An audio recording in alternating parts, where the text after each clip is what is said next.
Today we are dealing with fallacies. Like we have started a series where we discuss different fallacies.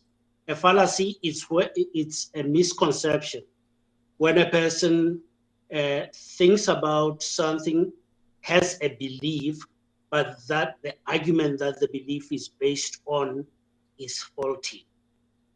The one that we'll be discussing today is called appeal to authority.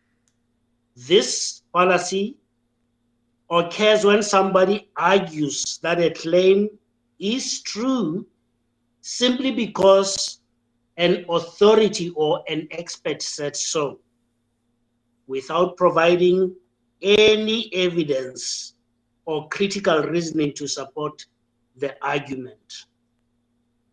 While it can be reasonable to trust experts on their field, this fallacy usually occurs when even a person is not an authority on that particular field. For example, we are discussing the issue of green energy. And because it is presented by a well-known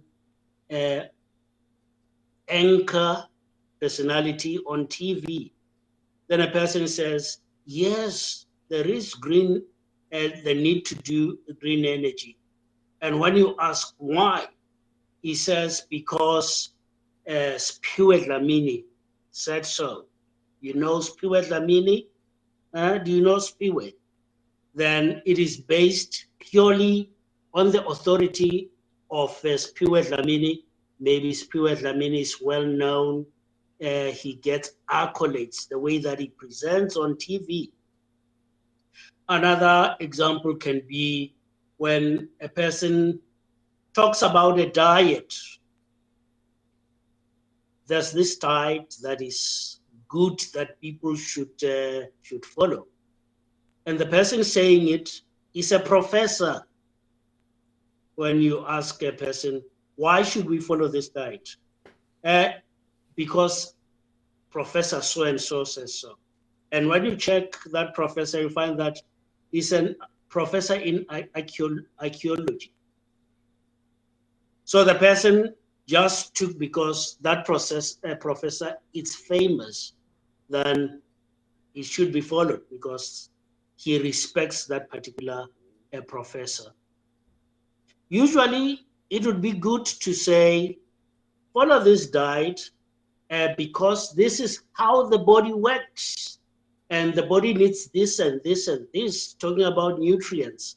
And if you don't take those nutrients, then it reacts in a certain way.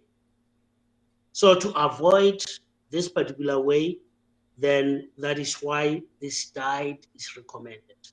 That is much better than when you say, because Professor so-and-so suggested or is doing it himself. But this type of fallacy is very popular. Very popular in a way that we don't even see it when it's happening.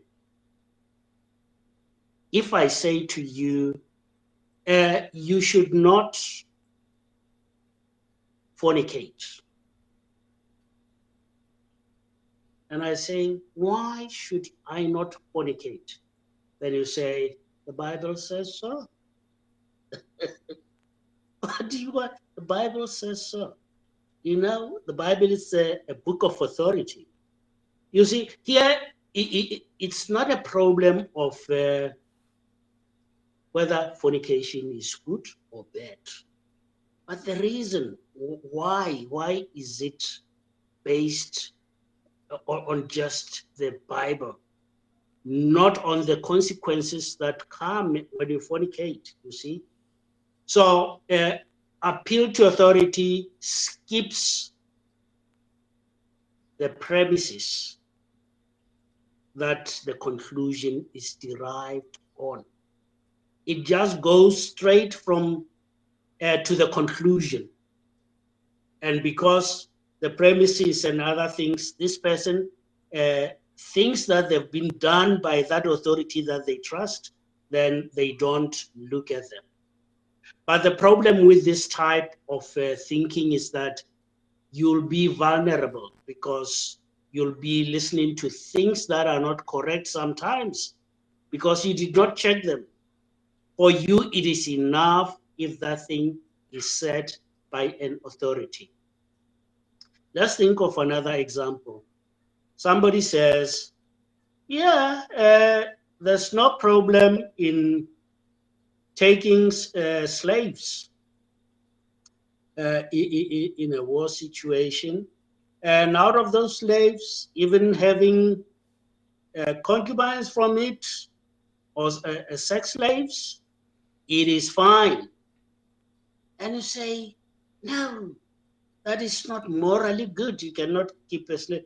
It says in the Quran, yes, the verse, then the person gives you the verse that says it should be done.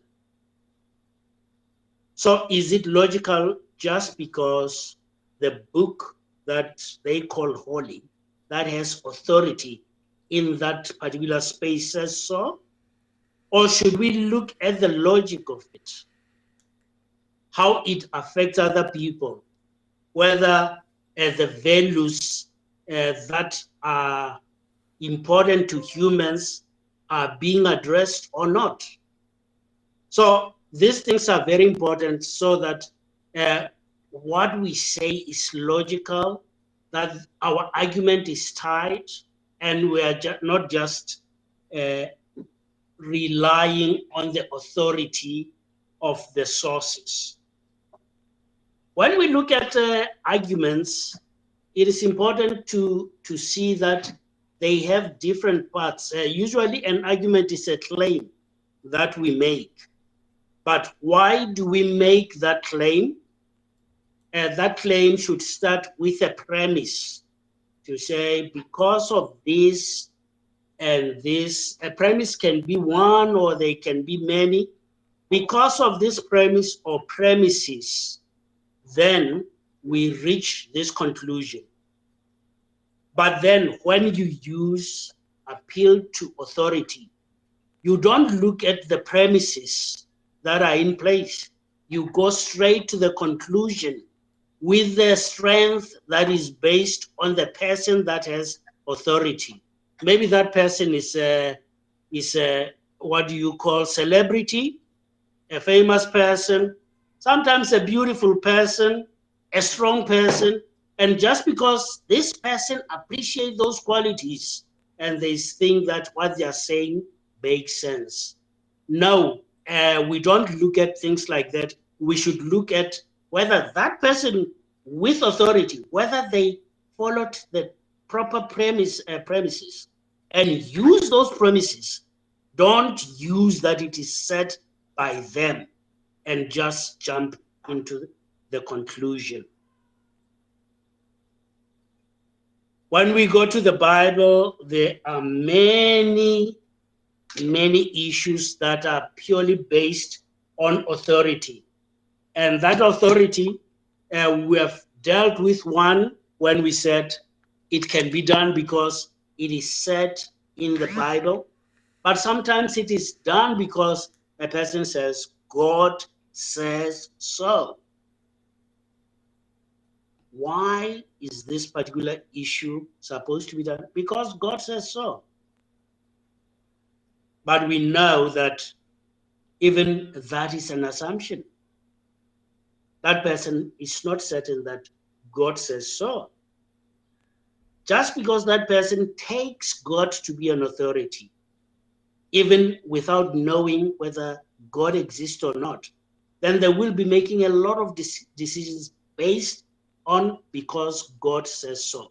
But the question is, does it make sense? I understand you say God says so, but does it make sense? So that is how we can take people away from just quoting an authority, whatever authority it is, whether it's a book, whether it is a person, whether it is because of the power that they have, or because maybe those they are popular. But then we want the logic behind it.